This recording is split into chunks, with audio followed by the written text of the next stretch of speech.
ঈদুল আজহা সামনে রেখে কোরবানির পশুর পরিচর্যা নিয়ে ব্যস্ত সময় পার করছেন ফেনীর ৫,০০০-এর বেশি খামারি। বিক্রির জন্য লাখখানেক গবাদি পশু প্রস্তুত করা হয়েছে।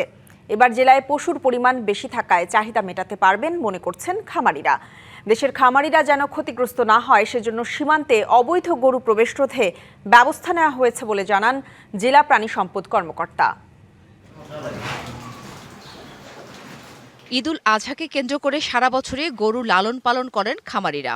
দেশে গরুর চাহিদা বেশি থাকায় অনেকেই প্রাকৃতিক খাদ্য খাইয়ে গবাদি পশু লালন পালন করেছেন, আশা ন্যায্য দাম পাওয়ার। প্রাকৃতিক খাওয়া যেগুলো ওগুলো ব্যবহার করে গরুগুলো লালন পালন করছে। যেহেতু ঈদুল আজহা আমাদের একটা পবিত্র অনুষ্ঠান, ইনজেকশন ছাড়া যে এই ফার্মে গরু মানে করছে, করবার জন্য প্রস্তুত করছে। আমি আমার জন্য দুটো গরু এখান থেকে আমি চয়েস করে নিছি।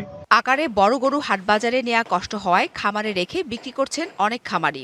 এতে গরু কিনে ঈদ পর্যন্ত খামারে রাখতে পেরে খুশি ক্রেতারাও।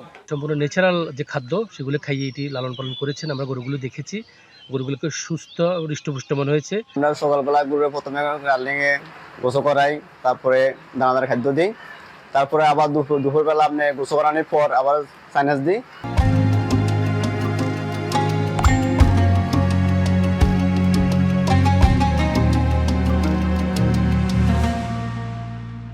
তবে এবার ভারতীয় গরুর অনুপ্রবেশের বিষয়ে সরকারের কঠোর অবস্থানের কারণে ন্যায্য দাম পাওয়া নিয়ে আশা খামারিদের।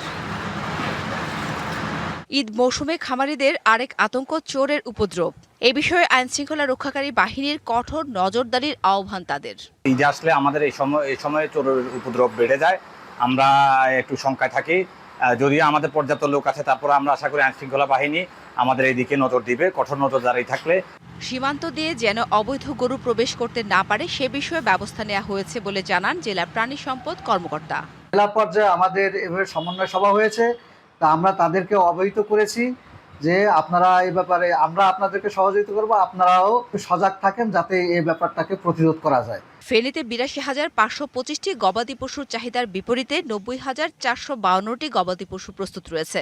জেলার ৫,৪০৭ জন খামারির গবাদি পশু নিয়ে কোরবানির চাহিদা মেটানো যাবে। DBC news desk.